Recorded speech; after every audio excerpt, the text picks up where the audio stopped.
Bom, Dalcira, eu queria propor hoje, nessa nossa conversa semanal, alguns assuntos, iniciando pelas alterações na lei da ficha limpa, que existe desde 2010 e que foi aprovada pelo Senado, depois de ter passado na Câmara dos Deputados.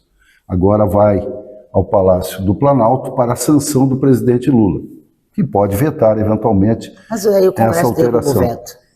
Provavelmente não vai vetar, talvez silencie e deixe o Congresso promulgar. Qual é a principal alteração que chama atenção? É o prazo de inelegibilidade que ela estabelece. Continua sendo 8 anos, a pena padrão para alguém que recebeu uma punição, por exemplo, por improbidade administrativa. Só que, na nova redação, o político punido, condenado na justiça, portanto, a partir da condenação, ele passa já a cumprir esses 8 anos de não poder concorrer. Significa que se ele estiver no mandato eletivo, que está valendo agora, ele continua e ele passa já, mesmo exercendo esse mandato, que pode ser legislativo, pode ser no executivo, esse período que ele ainda é um político ativo, com o voto popular, está contando para diminuir a pena, ou para cumprimento de pena. Antes não, quando ele terminasse o mandato dele, aí começava a contar os 8 anos. Houve casos de políticos que ficaram 15 anos sem poder concorrer novamente. A mudança da lei da ficha limpa é uma vergonha. E o Congresso faz um puxadinho, a Câmara faz um puxadinho depois de que ninguém mais quis assumir aquela pouca vergonha que eles estavam tentando nos engrupir na madrugada, porque ia ser votado na madrugada, de que um político só poderia ser processado com o aval da Câmara ou do Senado. Tu tenta imaginar, fulaninho lá é pego, agora mesmo esse deputado que foi pego, foi preso lá por envolvimento do PCC, mas ele só poderia ser investigado, ser preso, processado e até condenado se o Congresso desse o aval. A polícia, Ministério Público, tanto estadual quanto federal, qualquer órgão de segurança não poderia mandar prender, determinar que fosse preso, sem que os nossos nobres edis, aqueles funcionários que só pensam neles, aquela cabeça separada do corpo, que é Brasília, que é aquele Congresso Nacional, conforme diz o doutor Eliseu Gomes Torres, nos engrupiriam esta mamata na madrugada. Pode isso, e iam derrubar o fórum privilegiado, que é como a gente chama, né? Que eles teriam prerrogativa de fórum, na verdade, que é o correto. Então, derruba-se o fórum privilegiado, a prerrogativa de fórum, engana-se a população, e aí depois, na calada da noite, se vota uma porcaria dessas. Agora se mexe na lei da ficha limpa. Dalcira, eu questiono nem tanto a alteração, que efetivamente diminui a punição para aqueles que são considerados maus administradores, nas prefeituras, no governo do estado ou em algum cargo da União, mas qual é a urgência disso para o Brasil de hoje, onde nós vivemos um julgamento histórico no Supremo Tribunal Federal de um grupo de alto escalão, inclusive das Forças Armadas, que responde pela tentativa, ou pela suposta tentativa de abolição violenta do Estado de Direito do Brasil. E, em outras palavras, dar um golpe de Estado, como aconteceu tragicamente em 1964. Então, qual é a importância? Parece que a pauta da corporação, ou seja, dos políticos, ela sempre está presente e só aguarda, quem sabe, uma oportunidade, uma desatenção da população para passar. A calada da noite, porque essa pouca vergonha que eles tentariam nos engrupir aí, de que nenhum deputado, nenhum senador, nenhum político poderia ser processado com mandato, sem o aval do Congresso, da Câmara, ou sei lá, né, seria votado na madrugada. Até que alguém buzinou nos ouvidos lá do pessoal, dos ministros do STF, que mandaram um recado curto e duro, é inconstitucional, ilegal, isso sem falar na imoralidade. Aí depois eu vi gente dizendo, não, nós temos que defender a democracia, temos que defender nossos pares. Aí daqui a pouco não tinha mais ninguém querendo abraçar essa causa. Foi muito interessante o recuo que aconteceu. Agora, o Brasil está parado, se precisa de tantas coisas, por exemplo, a história do imposto de renda. Mas não, a preocupação no Congresso hoje é a anistia. É a anistia e anistia. Há uma gritaria, eles gritam. O deputado federal Heitor Schutter aqui diz que muitas vezes é impossível ficar no plenário pela falta de educação, pelo discurso de ódio, pelas agressões verbais que ocorrem lá dentro. Então tu tenta imaginar o que está acontecendo lá nesse momento. Eles gritam, eles querem ganhar no grito, e eu nunca vi nada parecido, talvez nem com você, porque a gente passa uma eleição, a gente cobra uma eleição, dá voz ao vencedor, se parte para a próxima eleição e o mundo, a vida que segue. Agora não. Nós estamos presos ainda a uma eleição de quando mesmo? De 2022. Dalcira, existe uma parte da população que se sensibiliza com o discurso de que os parlamentares têm que ser protegidos, não tem que receber algum tipo de privilégio, não, porque eles representam uma parte da população e, portanto, eles têm mandato popular e eles têm que ter liberdade para se manifestar, defender as teses, vamos dizer assim, majoritárias ou preferenciais desses segmentos que eles representam. A questão dos privilégios é que eles, assim como podem proteger o desempenho parlamentar de um político honesto, de alguém que efetivamente está lá pela causa do bem comum, ele acaba protegendo pessoas ligadas ao crime organizado. Hoje, especificamente, nós estamos gravando nesta quarta-feira desse mês de setembro, um deputado da Assembleia Legislativa do Rio de Janeiro, que tem o apelido de TH Joias, ele foi preso hoje numa ação da polícia do Rio de Janeiro contra o Comando Vermelho, que é uma das facções que dominam várias das favelas do Rio de Janeiro. Ele foi acusado e, obviamente, na investigação que foi feita com autorização judicial, os policiais encontraram ligações dele com lavagem de dinheiro, venda de armas e venda de drogas. Ele foi preso, o chefe de gabinete dele foi preso. Então aquelas informações ou aquelas suspeitas de que a política, com os seus privilégios, está sendo já buscada pelo crime organizado como uma maneira deles se protegerem, é verdade. E nós temos, não vou dizer todos os dias, mas frequentemente exemplos de que esses privilégios que deveriam ser para a defesa da população brasileira estão sendo usados para a defesa pessoal de criminosos. Sim, de criminosos e de facções. E quando eu falo de facções, eu não estou só falando do PCC, do CV, que é o Comando Vermelho, agora eu tenho PCV, é tanta sigla que a gente se perde. O que eu estou falando é o privilégio do puxadinho. O privilégio. Olha, o Supremo Tribunal mandou eles abrirem a história dos PIX, das emendas por PIX, que eram secretas. Ninguém sabe para onde foi esse dinheiro. Não, porque o Supremo está se metendo. Mas você quer que eles fiquem lá sem dizer para onde estão mandando o nosso dinheiro? Ou isso é obrigação do político dar essa claridade, essa transparência aos seus atos? Então cada um puxa do jeito que dá. E tem uma campanha, gente, muito forte em todas as redes sociais. Não vote nos políticos que estão aí. E isso vai ser uma hecatombe, vai ser um terremoto, vai ser um tsunami nas eleições do ano que vem.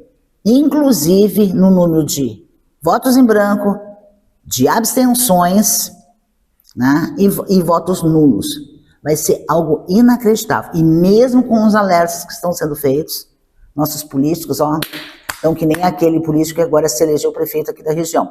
Estou me lixando para a opinião pública, fechar aspas. Bom, trazendo para um assunto local, aqui em Cachoeira do Sul, e no estado do Rio Grande do Sul, porque não é um assunto que interessa só a cidade de Cachoeira, mas eu busco essa pauta para o nosso debate, é a publicação no Diário Oficial da Prefeitura da cidade da Lei da Liberdade Econômica, que é uma nova redação a uma lei que tenta facilitar que os empreendedores e empreendedoras possam se estabelecer e tocar o seu negócio com menos burocracia. Aqui, Cachoeira foi no viés mais liberal e, inclusive, as atividades consideradas de baixo risco, que são aqueles riscos de prevenção e combate a incêndio, riscos de saúde pública ou riscos ambientais, esses considerados de baixo risco, sequer precisam mais de alvará de localização, alvará de saúde ou qualquer tipo de licenciamento. É autolicenciamento. Os de médio risco, considerados de médio risco, que tem uma tabela nacional que estabelece isso, eles terão que ter o alvará de localização, alvará de saúde, porém, eles podem iniciar a sua atividade e, posteriormente, solicitar esses documentos, ou concomitantemente. Só os de alto risco é que tem a necessidade prévia de aprovação, ou seja, tem que haver uma disposição prévia para que o empreendimento comece a se estruturar e depois a funcionar. Em Porto Alegre, essa legislação, mais ou menos com essa redação, já está funcionando. E deu a maior polêmica agora, no final do mês de agosto, porque a fiscalização da saúde, fiscalização que vai olhar restaurantes, bares, etc., ou seja, que produz alimentos que são consumidos pela população, saiu a campo, porque no ano de 2025, até o mês de julho, aumentou o número de denúncias de consumidores reclamando que tiveram infecção intestinal, que tiveram problemas de saúde por alimentação contaminada ou com algum tipo de irregularidade que deu problemas no seu organismo.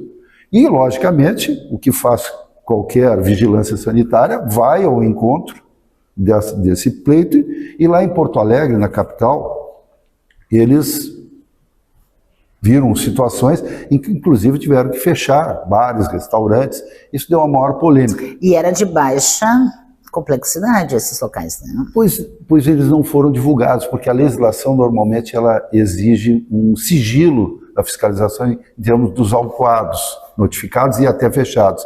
Mas, obviamente, o processo administrativo corre.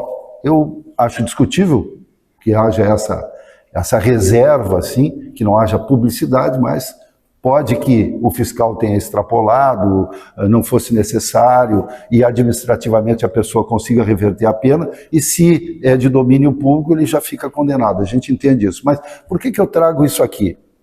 Porque esse é o grande questionamento que se faz e que o sindicato dos funcionários da Prefeitura de Porto Alegre está fazendo lá,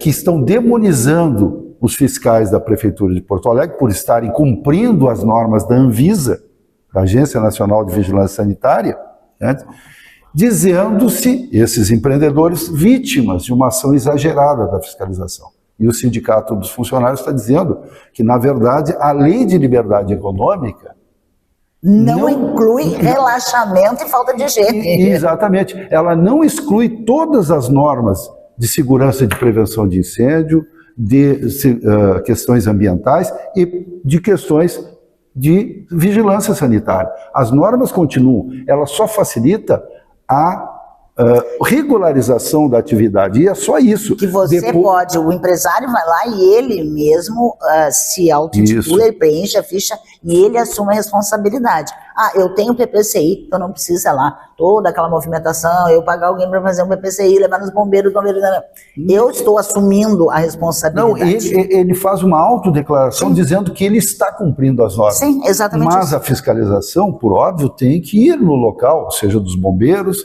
seja do meio ambiente, seja da saúde, para eventualmente, periodicamente, verificar se ele continua cumprindo ou se ele começou a cumprir. E o que se constata é que a autodeclaração, em alguns casos, é uma mentira, é uma farsa. As pessoas mentem. E aí a população, que é a meta de qualquer administração, fica à mercê dessas pessoas que são maus empresários, que não cumprem a lei e que competem de forma desleal com aqueles que cumprem, porque custa caro, né? Tenho que comprar extintores, eu tenho que botar hidrantes, eu tenho que ter saídas de emergência na área da prevenção e combate ao incêndio, eu preciso ter uma cozinha adaptada, eu preciso boas práticas no manuseio dos alimentos e armazenamento desses alimentos para servir uma boa refeição no meu restaurante. Isso custa dinheiro, claro, isso custa recursos. valendo também as emissões, o lixo, etc., para obedecer às normas ambientais. E lá em Porto Alegre a maior polêmica foi para a Câmara de Vereadores, houve xingamentos e teve vereador lá, como a gente não achava que seria diferente, dizendo que quem estava errado eram os fiscais e quem estava certo é quem estava errado. E aí quem teve aquela gastroenterite, que teve aquela infecção intestinal, que é uma das piores coisas que tem, fica por conta de quem? De ninguém. É algo inacreditável. Inacreditável da mesma forma que é inacreditável que os Estados Unidos acabaram com a vacina, com a vacinação, a obrigatoriedade de qualquer tipo de vacina. Na verdade, né, Dalcir, é uma movimentação que está havendo em vários estados americanos, porque lá eles realmente são uma federação. Os estados têm uma autonomia maior do que tem no Brasil. Nós somos uma federação de estados, mas o governo federal detém um poder maior aqui de determinação sobre a ação dos governos regionais. Lá não. Em vários aspectos, inclusive na saúde pública, os estados podem legislar e tomar medidas. E a Flórida é o primeiro estado americano que está se movimentando para liberar geral em termos de obrigação de vacina, ou seja, nem em idade escolar, nem para ir para a escola, os primeiros anos escolares, as crianças terão a obrigação de tomar vacina. Fico imaginando o que vai acontecer em termos de saúde dessas gerações que vão vir, desses jovens, quantos vão perder a vida porque vão ter sarampo, poliomielite e outras doenças que podem eventualmente levar à morte. E o problema é que o alerta não é apenas, porque é lá nos Estados Unidos. Não, senhores, aquela população viaja. Existem, por exemplo, um trânsito de malas, de pessoas, de objetos entre os países. Quantas doenças a gente importa porque traz no pneu, traz na roupa, traz na mala, né? E agora, como é que nós vamos ressuscitar doenças extintas? Mas aquele senhor Kennedy lá, que é o secretário de saúde, equivalente ao ministro de saúde no Brasil, aquele senhor deve ser a vergonha da família Kennedy. Seus antepassados devem estar, como se diria, se revirando no túmulo, porque não é possível uma insanidade dessa. Apesar de que aqui no Brasil, aqui no Rio Grande do Sul, eu tenho ouvido, inclusive médicos, não é o leigo ali que não sabe nada, mas que acha que as tias do WhatsApp são cheias de razão. Médicos dizendo que não precisa vacinar. Olha a vergonha que é os números da influenza aqui para nós.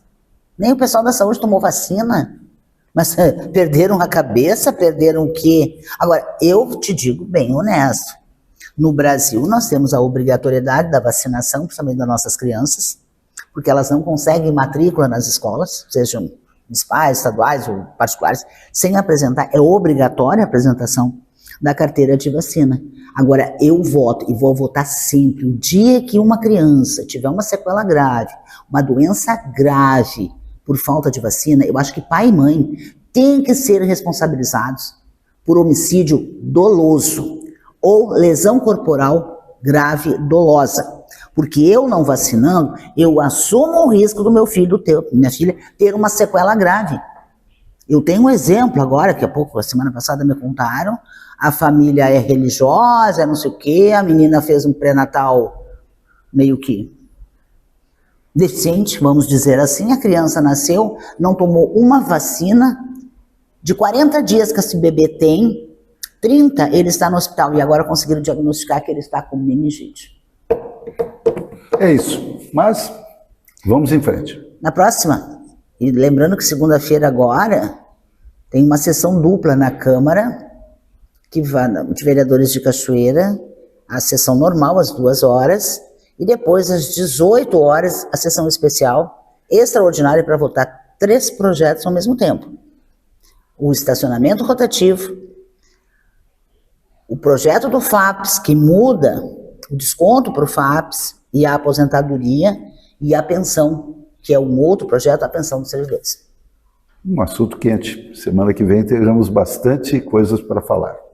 Um abraço. Obrigado.